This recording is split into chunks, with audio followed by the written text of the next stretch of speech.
Mindu beda jinżamm rekord tal-epatite C f'Malta madwar 30 sena ilu, 1200 persuna mardu b'dan il-virus li attakka l-fwied.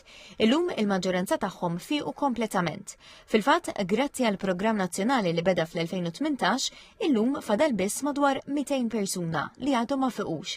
Dawn huma persuni li matul is-snin intilef il-kuntatt magħhom, ma komplewx il-kura, jew għadhom jibżgħu ifittxu lajnuna minħabba l-istigma li għadha teżisti madwar il-vizzju tad-droga u din l-infezzjoni.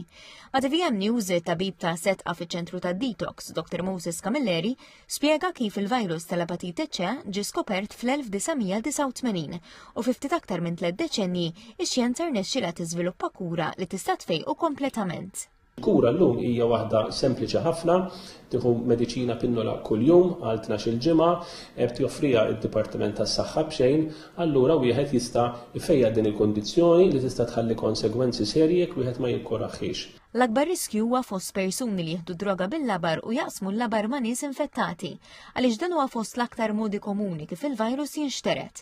It-tabib spjega kif test tad-dem sempliċi ta' rutina jista' jikkonferma jekk persuna hix infettata jew le. Jekk wieħed ma jħoss xejn u jħossu b'saħħtu, imma l-ħsara fil-fwied tkun qiegħda tiġri. Għalhekk l-appell tiegħi huwa li anke jekk dan li jkun għandu suspett li jista' jkun forsi xi darba xi ħadd semmilu xi ħaġa, jew anke dawk in-nies illi forsi fil-passat ħadu ċertu riski missew xi labar ta' ħadd ieħor, tajjeb li jfittxu illi jagħmlu t-testijiet.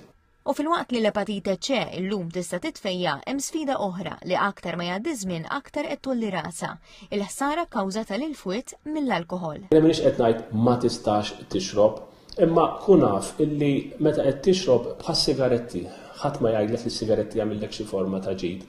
Jekk ħatpejjeb, jekk ħad tixrob, kun naf illi qed tagħmel ħsara. Allura prova kemm jista' jkun illimita l-aħjar xejn, imma jekk ħad tixrob illimita għaliex tista' tagħmel ħsara l-fwied u l-fwied għandna bżonnu huwa organu li ma ngħaddux mingħajru.